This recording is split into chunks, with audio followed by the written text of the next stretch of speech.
Hey there, West Michigan. Thanks for watching 13 Plus. I'm meteorologist Michael Behrens. It's been a nice end to the week, although still a chilly end to the week here in West Michigan. But the sunshine finally returned to the region, and that meant a nice sunset over at the lakeshore as well. This video here from Linda at Douglas Beach showing still plenty of ice out there along the shoreline, floating in the water and on the beach both, but still sunshine. Certainly a nicer view than we've seen for a while here across the region. Of course, if you take any photos, we'd love to see them here at 13 on your side. You can send them to me on social media. Meteorologist Michael Behrens on Facebook and at Mike Behrens WX on the X, Twitter, Instagram, and Threads. We're looking at temperatures today that hit a high of 37 Grand Rapids, 39 Holland, 44 in Muskegon, all above average for this time of the year. But a bullseye with our forecast here in Grand Rapids hit 37, told you 37, only one miss in the last month of forecasting. When it comes to tomorrow, we're looking at temperatures that continue to warm. That's why 13 weather ball is lit up in red as warmer temperatures are ahead. The 13 on your side weather ball, sponsored by LaFontaine Ford Grand Rapids. Between now and then, though, those temperatures getting chilly as we head through tonight. In fact, already down into the 20s out there. Muskegon, Grand Rapids, Ionia, all in the 20s. Big Rapids, Ludington as well. Those temperatures going to drop into the mid-20s tonight as clear skies let temperatures fall. Winds coming in from the east around 3 to 8 miles per hour. We will build cloud cover between now and tomorrow morning, though, eventually becoming partly cloudy. Those clouds will break by the afternoon as mostly sunny skies return, and then it's a clear and quiet weekend for the rest of the weekend. We'll go from 26 overnight tonight to 41 as we head toward tomorrow afternoon, 45 as we head into your Sunday.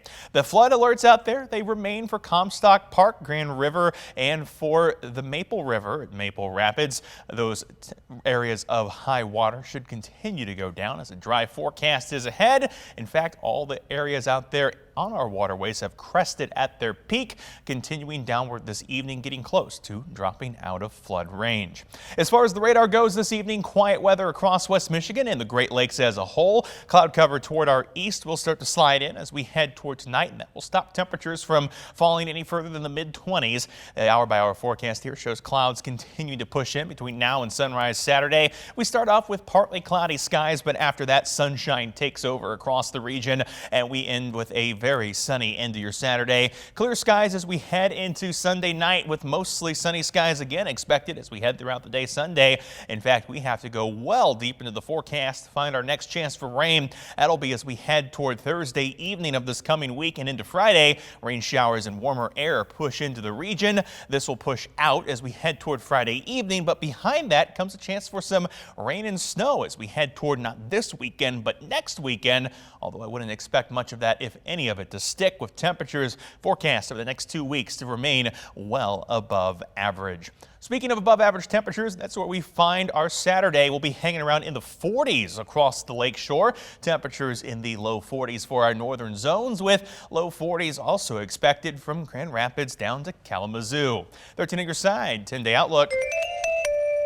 Temperatures continue through the 40s as we head into this week. Lots of dry, quiet weather through about Wednesday. We get up into the 50s for Thursday and Friday ahead of that rain, falling down toward the 40s as we head toward a rain-snow mix potential next weekend with the best chance on day 10. However, don't expect any major snowfall. Temperatures throughout the entire forecast remain above average.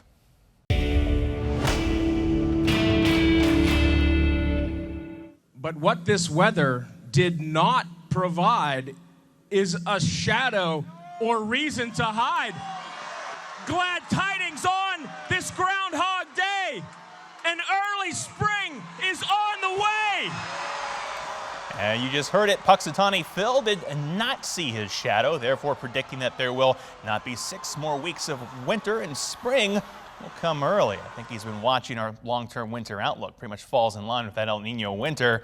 But every year on this day, February 2nd, we wait to see if the notorious groundhog will come out of the ground and see a shadow or not. But where did this unique tradition actually originate? Verifies Ariane Till traces the history of Groundhog's Day. Groundhog Day, when Americans wait for Punxsutawney Phil to tell us if there will be 6 more weeks of winter or if spring will come early. So is this just an American tradition? Let's verify. Our sources are the Library of Congress, the Beltane Fire Society, a Scottish organization that seeks to educate the public on Celtic events, and the West Virginia Division of Natural Resources. The Library of Congress traces the origins of Groundhog Day across the pond to Ireland and Scotland, where back in the Neolithic era, about 6,000 years ago, they observed a pre-Christian Celtic celebration called Imach, which is still celebrated today. From February 1st through sundown on February 2nd, people wait for Cailleach, a mythical figure associated with the creation of weather. If Cailleach intended to make winter last a while longer, she would make the weather bright and sunny on Imach so that she could collect plenty of firewood. But if the weather was bad, that meant winter was almost over. Imach later morphed into a holiday called Candlemas, which, according to the Library of Congress, honored a similar belief, that a bright, sunshiny Candlemas day meant a longer winter. Germans added a badger to this weather prediction tradition, according to the West Virginia Division of Natural Resources. If it was sunny, the badger would cast a shadow, and that would indicate 6 more weeks of winter. Groundhogs, a species native to North America, became the animal of choice when Germans immigrated to western Pennsylvania. So we can verify, no. The weather predicting tradition of Groundhog Day did not originate in America. Its roots can be traced back to Europe during the Neolithic era between 4300 and 2000 BC. With your Verify, I'm Ariane Till. Here's Why with Michael, sponsored by the Bugs exhibit at the Grand Rapids Public Museum. Of course, that arrival of Groundhog Day means that we've passed the end of January, and we've also passed the end of Radon Action Month as well. But what exactly is radon, and should you be concerned about it in your home? Earlier this week, I broke down just what that radioactive element actually is. It's likely you've heard the term radon before, but do you know exactly what it is and why it's something to be concerned about? Many don't, so let's go ahead and break that down. First off, radon is a naturally occurring gaseous element. It doesn't have any flavor, smell, or taste, so it's not something you'll notice on its own. It forms in our environment from other elements in the soil, such as uranium. That breaks down into radium, and eventually that forms into the radon gas that honestly we're exposed to every day. In normal concentrations, that's just fine, but when those concentrations become elevated, that's when it could cause damage, as breathing in high levels of radon can cause damage to your lungs, including lung cancer. In fact, it's the #1 cause of lung cancer among adults who are not smokers. So where does this become a high concentration? Unfortunately, that's in our houses. It can seep in through sump pumps, cracks in the foundation, or even the temperature difference from heating your house. And once those concentrations are elevated, that's when it's time to take action. But how do you know if you have an elevated level of radon in your home? The only way to figure that out is through a radon test. You can purchase them or pick them up from your local health department. It's important that you follow all the steps with the test to make sure you get an accurate reading and you put it in a spot that's going to pick up a good reading and not a false positive.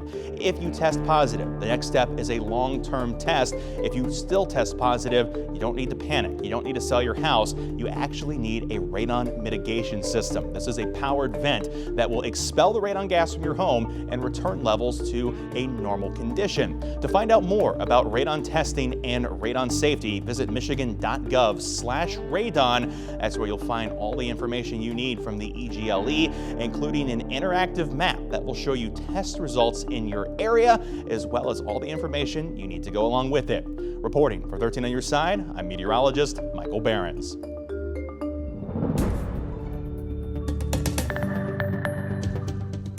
And while the weather may be warmer, it's still the winter season, and there's plenty of ways to get out and enjoy the unseasonably warm winter weather this weekend. In downtown Muskegon, Snowfest returns as we head into Saturday. There's a slew of activities you can join from 9 a.m. to 3 p.m. That includes axe throwing, volleyball, cornhole, disc golf, and a chili cook-off. New this year, several local residents and bars are holding a Bloody Mary contest. And in South Haven, the 30th annual Icebreaker Festival started today and will run through Sunday. They will have ice sculptures, s'mores roasting, a snowsuit fashion competition, and much more. Local restaurants will have specials on the menu, and on Saturday, they'll be serving up chili for a cook-off competition. Also this weekend in Holland, Holland on Ice is here, and it continues through Saturday with a lot planned. We have the nation's best professional ice carvers that will be here doing live carving. They'll be carving over 10,000 pounds of ice and transforming it into a big ice installation. I'm not going to give away what it's going to be this year. There will also be interactive ice sculptures. The social district will be open and local stores will have meltdown sales. New this year, the Snowmelt 5K race with more than 400 runners will be hitting Holland's heated streets Saturday morning for that.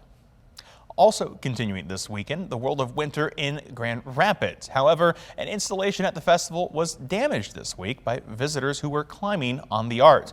4 directions created by local artist Two Eagles Marcus had some custom LEDs damaged from visitors climbing on the installation.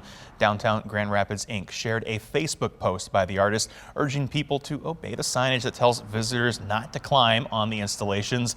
The display has been repaired and the artist encourages people to come out to 555 Monroe Avenue to meet him this Saturday.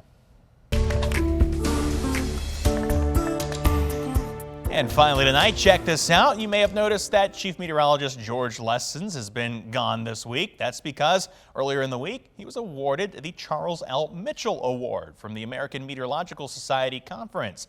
The award highlights George for, quote, an outstanding broadcast career marked by passion and precision, inspiring confidence among television viewers and impacting the community with a lifetime of service. I want to extend our congratulations to Chief Meteorologist George Lessons on that award. And of course, if you want to read more, you can always find it online, 13onyourside.com, or by downloading our news and weather apps. But for now, thanks for watching 13 Plus. I'm meteorologist Michael Behrens.